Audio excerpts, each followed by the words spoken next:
so many measures after this COVID-19 has occurred in our country. These measures can be classified into the general measures that were taken by the university, as well as particular measures concerning academic works like teaching and learning. From academic points of view, we can classify the measures that we have taken so far into three major categories or phases. The first one is before our students leave the campus or when they were in the campus, and the second one is on the transportation or the process of taking our students back home, and the third and the major one is after our students have left the campus. When I go back to the first phase, as soon as it was announced officially by the government that COVID has occurred in our country, I think on March 12 or Magabit Arat, as soon as that has announced, we have stopped face-to-face classes. And we made our students to remain in their dormitories. Subsequently, we tried to provide them all the teaching materials like PowerPoints, handouts, other electronic and digital books through their common emails, Telegram, and other online facilities. This was what was done when they were in campus, but the students had concern, and they're not so comfortable to stay in the campus because most of our students are matured and family leaders, and they want to go back to their families. They want to support them. They want to be with them, and they were insisting that they better go home. In consultation with the general government direction as well as the Ministry of Science and Higher Education, which is leading the higher institutions in the country, the Managing Council of the Ethiopian Civil Service University has decided that it would be better if the students go home and return to their home places to not only to take care of themselves but also for their families, their communities, and for their localities as well. In doing so, after the Managing Council has decided that the students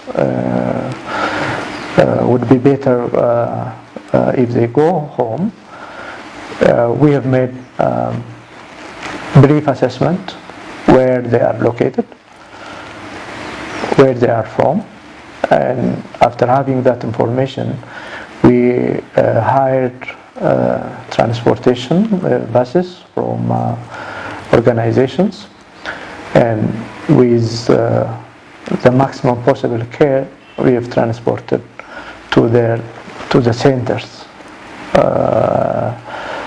with by our own expenses for the transportation, and we were so successful. That was the second phase.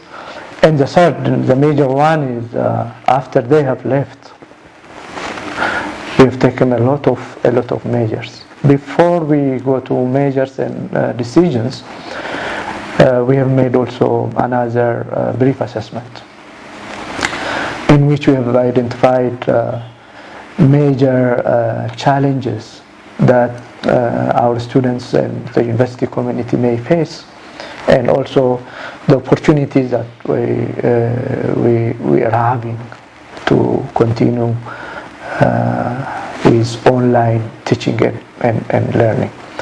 We have identified there would be challenges as five major challenges. The first one is the connectivity problem, the internet problem our students may face at their localities. And the second one was, even if there could be internet connections, the instability and as well as power interruption at their places may affect the online teaching, the second one. And the third major challenge was resource availability, like the minimum to continue their education online. Our students need to have minimum the smartphones and laptops. This may not be easy, and paying for internet might be costly for them. Even some of our instructors may not have a strong connection at their living place, like some people live at suburbs, and also they may not have laptop computers. These were the category of the third challenge, like shortage of resources. The fourth one is on the capacity of our students in reading and understanding what is sent to them online was another gray area, whether they can do that one by themselves, whether they can comprehend and understand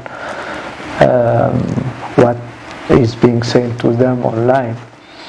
And the fifth challenge was that even our materials were meant to lecturing. So they were prepared to support the lecturing, the face-to-face interaction. They were not prepared in the sense that in full-fledged in the way our students may get detailed information from those readings. And the last challenge was, of course, there are some few courses which are mandatory to be provided face-to-face. These are the six major challenges that our students, our university community may face. From the opportunity side, we have identified about four major opportunities. The first one is more than 85% of our students are postgraduate students, PG students. That means among the challenges, it may not be as such severe to them because they can read and understand what is sent to them online. Because at PG level, most of the work is expected from the students, not from the teachers or the instructors. That is one opportunity. Only less than 15% of our students are UG or undergraduate students. And the second opportunity that we have identified was almost all our students, I can say, are employees, either government employees, public employees, or private employees. This will reduce the challenge that we may expect, like having resources of smartphones or laptop and the like. Even they can be provided certain supports from their own regions, organizations, and services. That was the second major opportunity that we identified. And the third one was, most of our students are living in Addis, because more than 50% of the students that we have are those who are pursuing their studies in evening and weekend classes. As we don't have such a branch in other regions, all those 50% plus students are living in Addis, and the connectivity issue that we have raised, like instability or interruption of power and internet, is not a big challenge as the third opportunity. And the fourth one was we have made another brief assessment for our PG students who are expected to graduate at the end of this academic year. We sent them a questionnaire which we thought indicates their status on their master's thesis. About 80% of our students who are MA students who are expected to graduate in this year replied that either they have completed the data collection and they are almost finalizing their master's thesis, or they can complete without any problem, and that they are engaged in their thesis works. They are consulting online with their advisors, and this one was another opportunity that we have identified. And even the feedback concerning our instructors. Our instructors may not have a laptop, may face problem of connectivity as I raised as a challenge, but this challenge can be minimized through two measures. One, the university tries to provide them laptop as much as possible by transferring budget and the like. The university can support them. And concerning the connectivity, if they couldn't do that one from their own places, they can use their offices. As you know, the university has strong connectivity, and there is no internet problem as such in the campus. So these were the identified opportunities. Having collected all this information from the challenge side and the opportunities, the managing council again sat down and discussed on these issues and reached certain decisions. The first decision was on the PG students, the postgraduate students. Looking into the information that we have gathered, we have decided that our PG students, they can continue their education online and their thesis works online in consultation with their advisors, because those challenges are so minimum with them. Even if we cannot say there is no challenge with PG students, but those challenges are minimum for them, and most of them have also replied that they will not face a such serious problem that may impede them from completing their works. And the second decision was concerning the UG students, the undergraduate students. Well, those challenges are more severe with them, whether it is shortage of resources, whether it is a capacity issue, and the like that we've raised is more serious with them, and we decided that we will not go up to examination, but we keep them on providing the materials in order they can read, and in order they can get ready for any continuing decision. It will be important for three things that we have discussed among ourselves. One, they do not interrupt their reading and education. If we provide them the materials, they can read, and they can continue with that mentality and hope that they'll be coming back to campus and they can complete their education is one advantage. And the second one is, if this COVID is going to end with short period of time, the students may come back to the campus, and in that case, it should not take, the time should not take as longer as 4 or 5 months full semester work. If they read and if they keep on getting ready themselves, it may not take time of that long. So we may decide, or we may prepare, depending on their level, within short face-to-face lecturing. They can overcome that one. And the third possibility, or the third importance, is if it stays long, if the COVID stays with us long, and if the students may not come back to the campus, it might be decided that they can continue their education online. In that case, they get ready, they will be acquainted with the online process. So we said, let us engage them on reading, and let us provide whatever material, whether it is PowerPoint, whether it's reference books, whether it is handouts, whatsoever. That was the second major decision. And concerning the instructors, we decided that all our instructors are engaged from their home.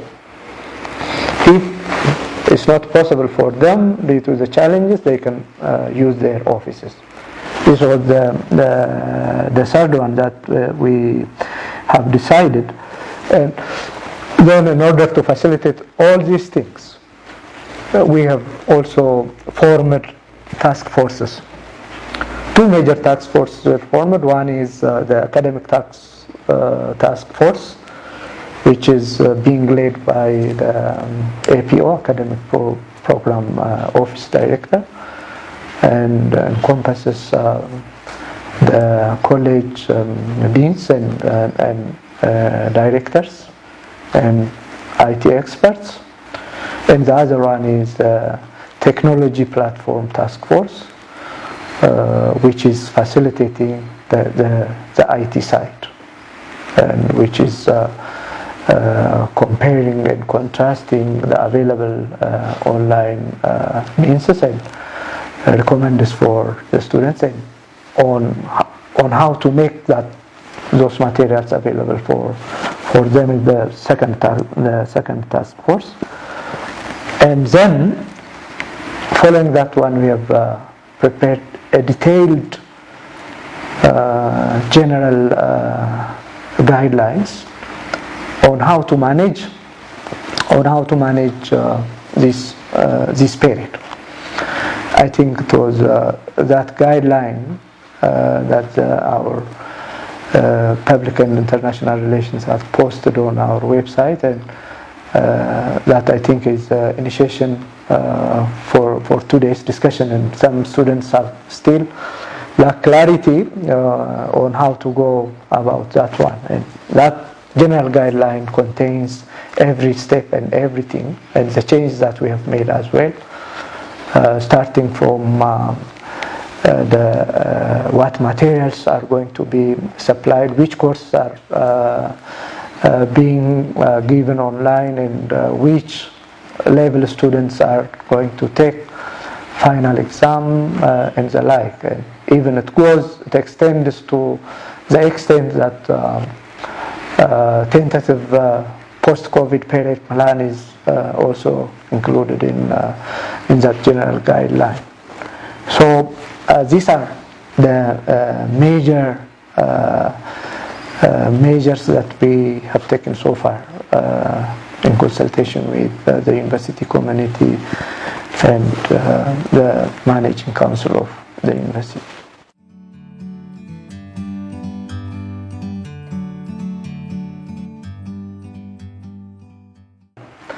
The COVID-19 period management is it's not a simple management like routine management or formal time management. it is a crisis management. And what makes that one crisis is challenges like this one. Some are really beyond our imaginations and beyond our expectations.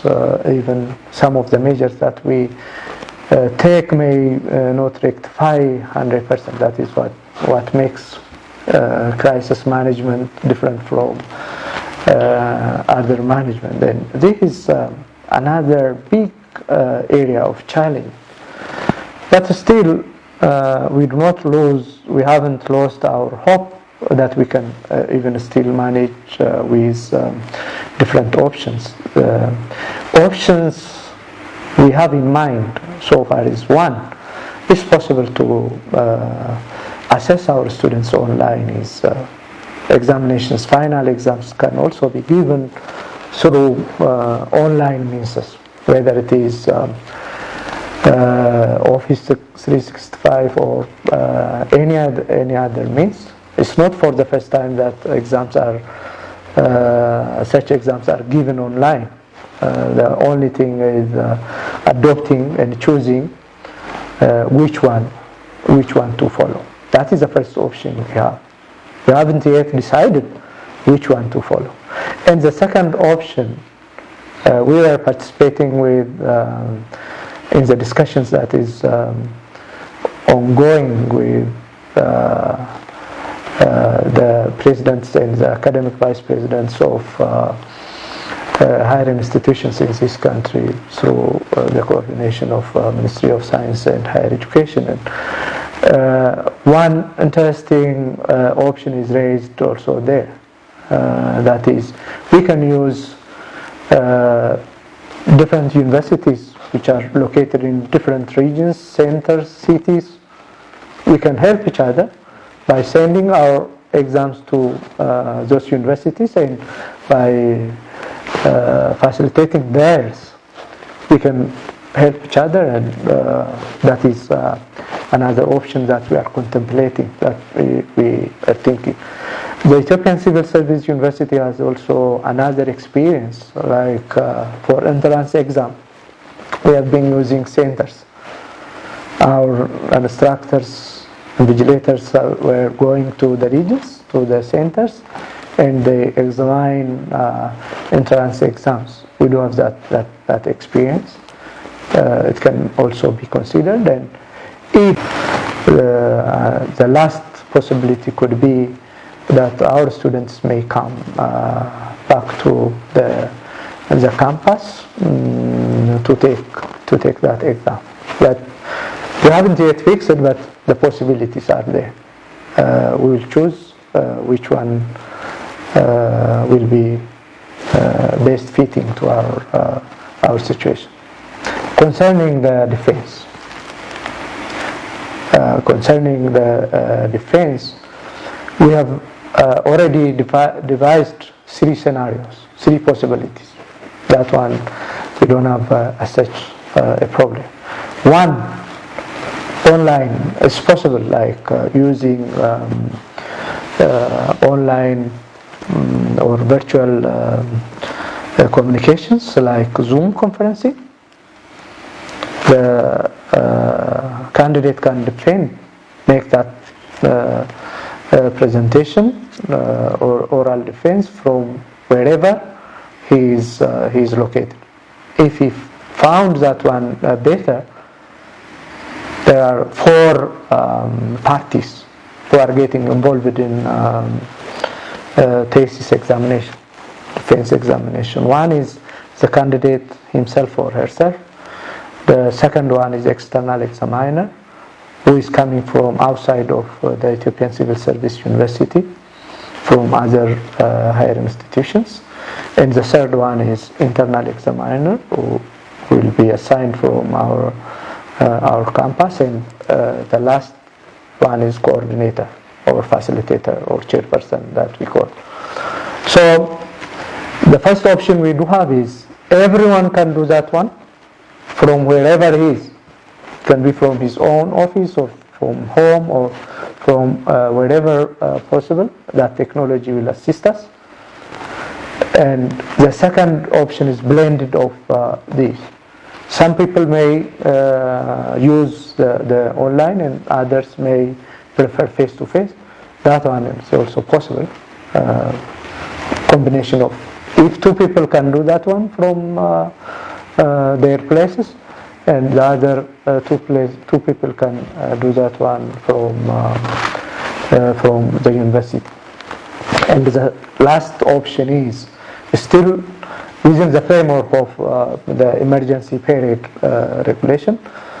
As I said, the maximum number of people are 4 who are going to be engaged in that one. We do have sufficient classrooms which can accommodate 4 people, maximum of 4 people at a time. It is we can accommodate that one with care and within the framework of the law, as I said. In fact, we have started last week. We have exercised this one, and we were highly successful. We have used this modality, 3 modalities. All these 2 modalities. The blended one. Some people have conducted that defense from their own places, and where other people, including the facilitator from the university, and others have used the classrooms. 4 of them have been, all the examining board have been in the classroom, and we haven't faced that problem.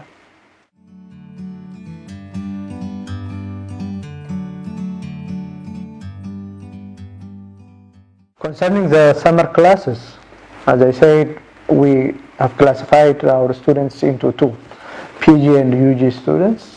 As long as if they are PG students, the faith they have or the alternative they have is similar with regular PG students, and if they are UG students, it's the same with that of regular UG students. There is no difference. The decision is all the same with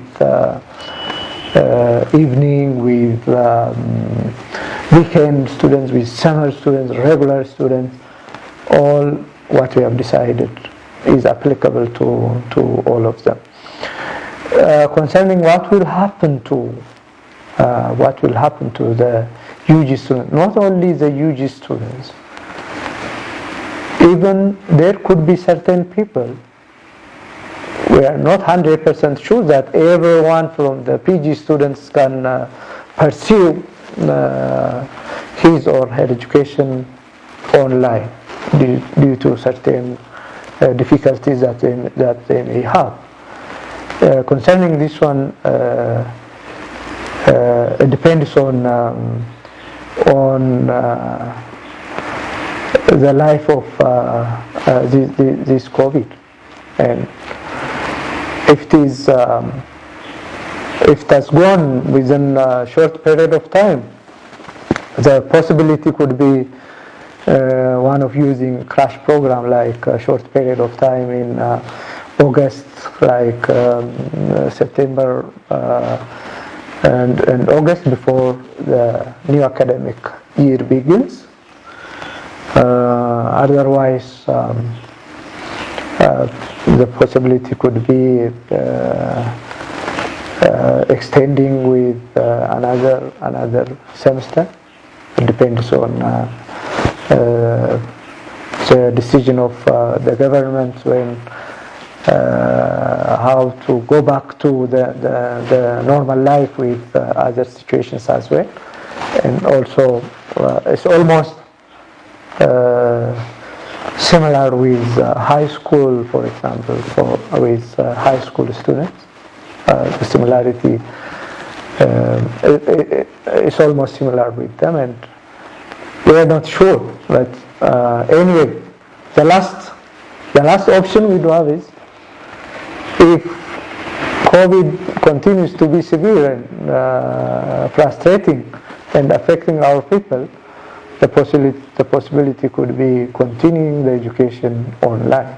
So at least we do have that fallback, and we are changing this threat to opportunity, particularly from higher education point of view. We are started to use what we haven't envisaged before, and we are using the advantage of technology, and our students should not get worried. At least the last resort that we'll have will be that our students will continue their education online, including the upcoming ones, not only the students that we have, but the other students who will join us in the future. At least the last resort we do have is to continue on online, and online is not bad, as we have seen now. It has its own advantage. It makes you to use the contemporary technology, and now we are understanding that the world has been ahead of us. They haven't been trying to use the e-learning, the online learning, which is so advantageous from cost point of view, from time management point of view, and from different angles. And sometimes it highly reduces your cost. Instead of taking taxis, getting transport, getting hurried and the like to the school, if you can do that one from your own phone, from your own home, and the like, that's fine, even from reducing the cost of life as well.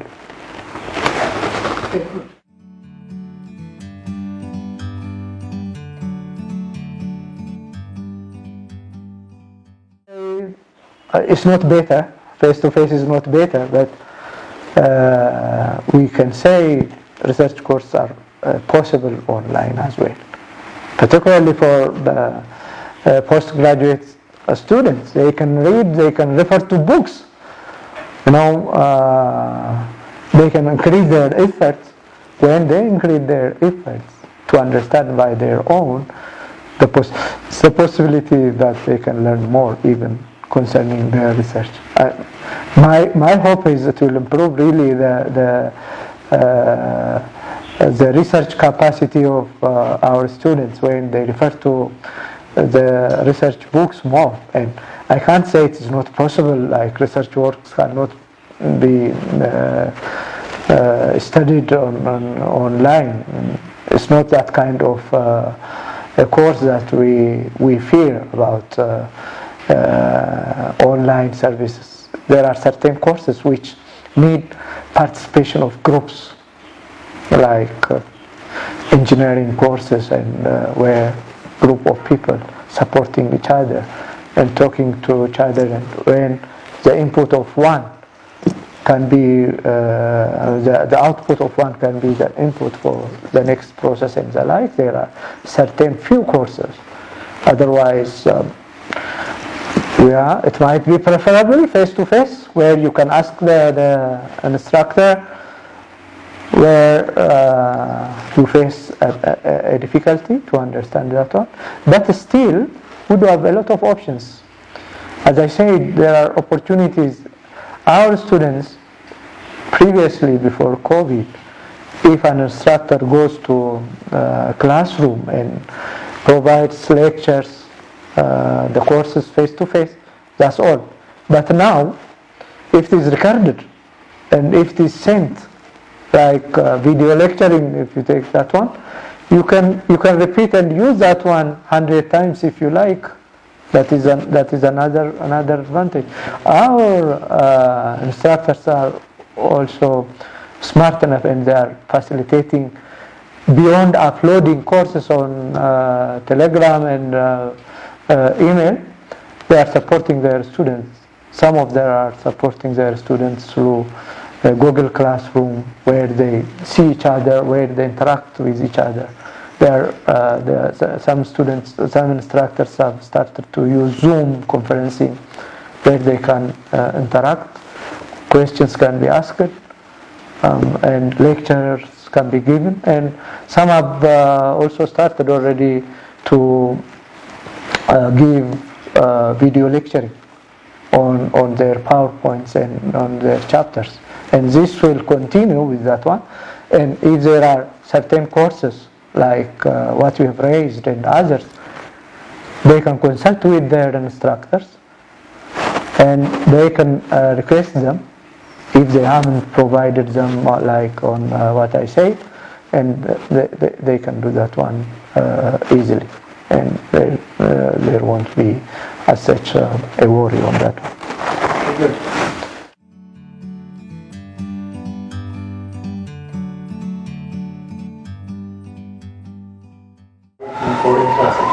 Well,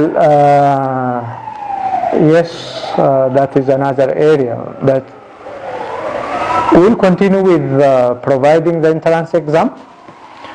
There will be a lesson that we can also get from examining our master's students who are taking courses this year.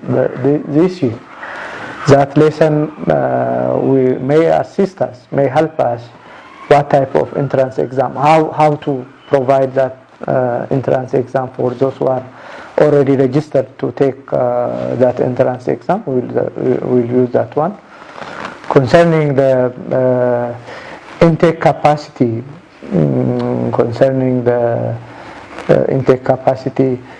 the graduates of this year will matter. You know, if we are lucky enough, if 90%, even 80% of our students have successfully graduated, they will leave the place in the room for the upcoming ones, and that is a hope we do have. And otherwise, if online teaching is to continue with this one, why not? There will be no problem. They will be accommodated with the same procedure that we have started this year. It will be strengthened, more facilitated, and made easily for them. And whether they are master's students, whether they are PhD students, even we are trying to begin the PhD classes very soon, without taking time, because PhD students are more closer to the online teaching and learning process. And the same thing, the same life will continue with the new entrants who are planning to join us, and for those who are already registered to take the entrance exam. The PhD students have already taken their entrance exam. We have already identified who have been successful to join us. The only thing is we haven't yet notified them. We've known, and we have already selected and identified them, and we will announce shortly and begin. And for others as well, including the UG students, including those students who may not be able to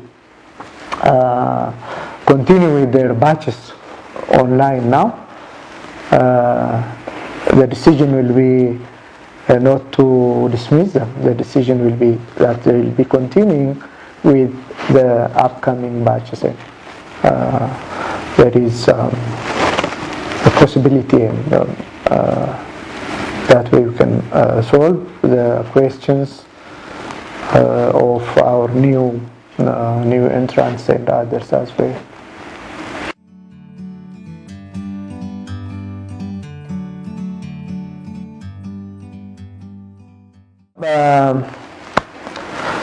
The final message I do have is appreciation, really, because I was so fascinated by what is being done in this university during this time, because it was I was so worried as academic vice president when our students have gone home, because we are a teaching institution, and when there is no students that to teach, it's really worrisome, and was worried. But all the measures that we have taken so far, I didn't expect from the very beginning that things can go this way, and everyone is engaged, and everyone is trying.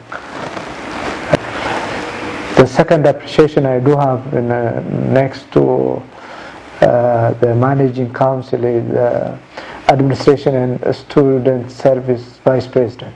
Really, I highly appreciate and admire the decision that he has made, of course, in consultation and in agreement with the managing council, to provide 100% to provide our instructors laptop by transferring budgets from others for the instructors in order they can help the students. And this is a big appreciation that I do have. And the last appreciation, which was beyond my expectation, is the efforts being made by our instructors. You know, sometimes I come on weekends to the campus. I see many instructors, including those who live at suburbs. They are working day and night from their office. They are working beyond what they were working during the regular time, and they are trying to assist their students. And I appreciate those instructors who have initiated by themselves,